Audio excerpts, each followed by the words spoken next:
Oke. Halo, selamat sore Pak Tony. Iya, ini pendonor aferesis saya, golongan darah B. Beliau sementara donor hari ini. Dan hari ini Pak Tony donor aferesis yang keberapa Pak? Yang ketiga kali. Yang ketiga kali. Tahun ini kedua kali. Yang tahun ini kedua kali. Oh, tahun berapa pertama Pak? Waktu zaman COVID. COVID. Oke. Di sini Pak Tony sementara Pak Tony, ya lagi flow tapi ya oke. Ini saya jelaskan sedikit alurnya. Kalau donor aferesis itu yang diambil cuma trombositnya saja. Jadi cuma komponen trombositnya saja yang kami ambil. Jadi sel darah merah dan plasmanya kembali ke tubuhnya Pak Tony. Kembali ke sini. Ya, jadi cuma satu alurnya, satu aksesnya, tapi ada dua alurnya. Jadi darahnya Pak Tony kami ambil dulu. Ya, ini sementara namanya draw. Draw itu darahnya Pak Tony kami ambil. Terus dia masuk ke dalam wadah ini.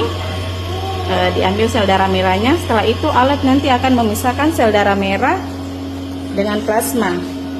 Ke dalam sini plasmanya, nanti plasma. Jelasin plasma ini. Fungsinya apa? Plasma ini fungsinya untuk kalau kita ada luka bakar atau kemarin COVID yang dia butuh plasma segar untuk meningkat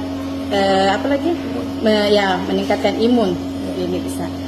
Terus ini trombosit, fungsinya dia untuk menutup luka atau penyembuhan luka atau dengan pasien yang kayak leukemia, anemia plastik, dia bisa dibantu ini karena kalau orang leukemia dengan anemia plastik, dia sum-sum tulang belakangnya tidak berfungsi bagus untuk membentuk trombosit, jadi dia harus donor trombosit.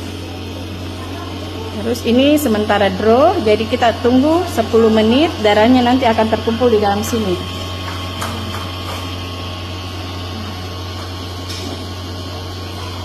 Sementara draw. Jadi kalau ada yang mau donor aferesis bisa silahkan ke PMI, nanti bisa bertanya sama petugas PMI biar kami bisa minta identitasnya. Kalau ada permintaan dari rumah sakit nanti kami hubungi seperti Pak Tony. Oh iya, saya mau bertanya Bu ya. Boleh? Boleh. Bu Wiwin, kalau donor aferesis itu jangka waktunya berapa lama ya? Kalau untuk aferesis, kalau kita dari donor aferesis ke mau donor aferesis dia 2 minggu. Kalau kita dari donor aferesis mau ke donor sel darah merah biasa lengkap dia 1 bulan. 1 bulan. Bisa juga 2 minggu, tapi dilihat dari kondisinya. Kalau dia tidak lemas, tidak apa, boleh bisa 2 minggu kembali donor biasa atau 2 minggu kembali donor aferesis. Tapi kalau kita dari donor, pokoknya Pak Tony nanti 2 minggu depan tidak ada permintaan, Pak Tony mau donor biasa, boleh. Nanti dari donor biasa, nanti ada kami lagi panggil untuk aferesis, dia 1 bulan. Oh, berarti aferesis ini yang diambil trombositnya itu setara dengan berapa kantong sih kalau darah normal? Kalau untuk 1 kantong trombosit itu nilainya sama dengan 10 kantong trombosit biasa. Trombosit biasa ya? Trombosit biasa. Kalau trombosit biasa itu nilainya mungkin sekitar 50 cc. Bisa ini trombosit biasa dia bisa 250 sampai 350 cc. Bedanya apa sih kalau donor biasa yang diambil trombositnya dengan donor aferesis? Kalau bedanya sebenarnya sama-sama buat kita regenerasi sel darah merah. Cuma kalau dia trombosit, dia kan cuma trombositnya yang kami ambil. Jadi jangka waktu untuk pendonor untuk donor kembali lebih cepat. Yang kedua, seperti Pak Tony mungkin karena nilai trombositnya tinggi, Pak Tony bisa memantau kadar trombositnya per 2 minggu sekali. Jadi karena terlalu tinggi juga lebih bagus kita donor aferesis saja. Jadi nanti kalau kemudian hari kan ada hasil lab, terus Pak Tony HB-nya tinggi, biasa kami sarankan tidak donor aferesis dulu. Jadi donor biasa dulu untuk menurunkan nilai HB-nya. Tapi karena Pak Tony nilai trombositnya tinggi, jadi lebih bagus donor aferesis. Kalau buat pasien Bu, apa bedanya? Satu kantong aparesis dengan 10 kantong trombosit yang diambil. biasa. Iya. Kalau dia satu pasien, umpamanya dia butuh 10 kantong trombosit atau nilainya 200 sampai 300 cc trombosit, dia lebih bagus ke aparesis. Yang pertama, antibody pendonor, dia cuma satu yang masuk ke tubuhnya pasien. Jadi tidak banyak antibody, tidak banyak darah pendonor, atau kan kalau satu pendonor satu berarti antibodinya berbeda. Iya. Nah, resiko ke pasien atau penerima darah juga menurun.